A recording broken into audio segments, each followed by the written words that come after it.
восень 1817 года два студэнты Тамаш Зан і Адам Міцкевіч вырашылі заснаваць тайнае студэнцкае таварыства.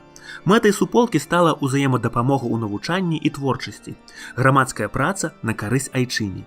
Сябрукі напісалі статут, дзе выклалі сваё ўяўленне пра характар і прынцыпы арганізацыі. Юзеф Яжоўскі стаў кіраўніком суполкі. 1 кастрычніка таго ж года адбылося першае паседжанне новага студэнцкага згуртавання таварыства філаматаў, сяброў навук, колькасцю ў 6 чалавек. У суполку бралі толькі надзейных і правераных сяброў. Пры ўступленні ў згуртаванне малады чалавек адказваў пісьмова на шэраг пытанняў і падаваў аўтабіяграфію.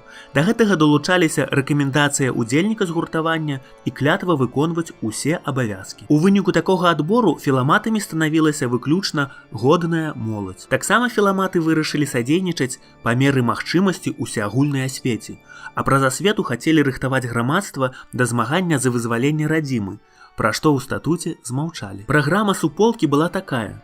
Кожны з чынных чальцоў на працягу 4 тыдняў мусіў падрыхтаваць адну працу, арыгінальную ці пераклад, вершам ці прозай, сур'ёзную, навуковую ці вясёлую, прызначаную для пагулянак. Пагулянкам значэнне надавалася асаблівае, бо яны спрыялі пашырэнню ідэй. Раз на тыдзень хлопцы збіраліся на так званыя навуковыя паседжанні, дзе чыталі свае літаратурныя здабыткі і слухалі на іх загадзя падрыхтаваныя рэцэнзіі. Пра абсяг зацікаўленасці філаматаў сведчыць аб'ёмны спіс прачытаных і абмеркаваных даследаванняў. Філаматы надавалі вялікае значэнне вывучэнню роднага краю.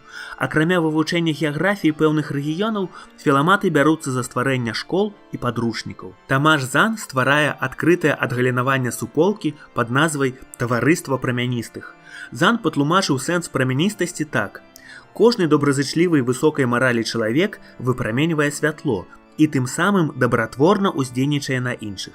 Сярод 15 правіл прамяністых важным пунктам была прыхільнасць да айчыны. Пагулянкі прамяністых былі вельмі бяскрыўдныя.